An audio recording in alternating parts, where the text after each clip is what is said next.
शिव जी का क्रोध। महर्षि भृगु ब्रह्मा के मानस पुत्र थे। उनकी पत्नी का नाम ख्याति था। दो दक्ष की पुत्री थी। महर्षि भृगु सप्तऋषि मंडल के एक ऋषि हैं। सावन और भाद्रपद में वे भगवान सूर्य के रथ पर सवार रहते हैं। एक बार की बात है, सरस्वती नदी के तट पर ऋषि मुनि एकत्रित होकर इस विषय पर चर्चा कर रहे थे कि ब्रह्मा जी, शिव जी और विष्णु जी में सबसे बड़े और श्रेष्ठ कौन है। इसका निष्कर्ष न निकलता देख उन्होंने त्रिदेवों की परीक्षा लेने का निश्चय किया और ब्रह्मा जी के मानस पुत्र महर्षि भृगु को इस कार्य के लिए नियुक्त किया। महर्षि भृगु सर्वप्रथम ब्रह्मा जी के पास गए। उन्होंने न तो प्रणाम किया और न ही उनकी स्तुति की। यह देख ब्रह्मा जी क्रोधित हो गए। क्रोध की अधिकता से उनका मुख लाल हो गया, आंखों में अंगारे दहकने लगे। लेकिन फिर यह सोचकर कि ये उनके पुत्र हैं, उन्होंने हृदय में उठे क्रोध के आवेग को विवेक बुद्धि में दबा लिया। वहां से महर्षि भृगु कैलाश गए। देवादिदेव भगवान महादेव ने देखा कि भृगु आ रहे हैं तो वे प्रसन्न होकर अपने आसन से उठे और उनका आलिंगन करने के लिए भुजाएं फैला दी।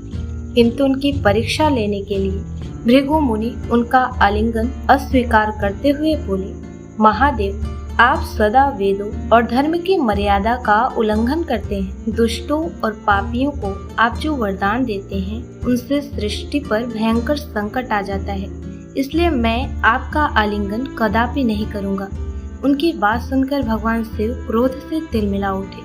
उन्होंने जैसे ही त्रिशूल उठाकर उन्हें मारना चाहा, वैसे ही भगवती सती ने बहुत अनुनय विनय कर किसी प्रकार से उनका क्रोध शांत किया।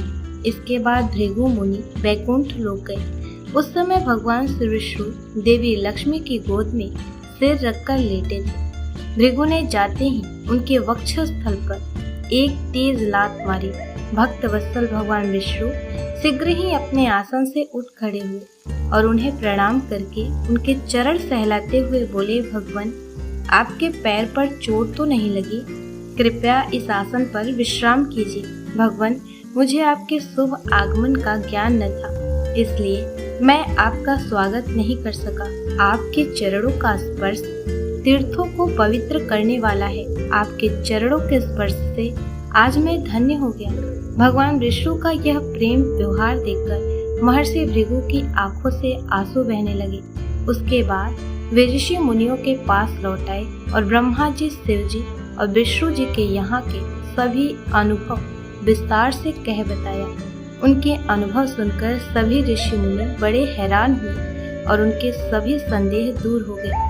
तभी से वे भगवान विष्णु को सर्वश्रेष्ठ मानकर उनकी पूजा अर्चना करने लगे। वास्तव में उन ऋषि मुनियों ने अपने लिए नहीं बल्कि मनुष्यों के संदेहों को मिटाने के लिए ही ऐसी लीला रची थी। तो दोस्तों, अगर आपको हमारा ये वीडियो पसंद आया हो तो वीडियो को लाइक करें। चैनल पर नए हो तो चैनल को सब्सक्राइब कर लें। मिलते हैं नेक्स्ट वीडियो में। तब तक के लिए राधे राधे।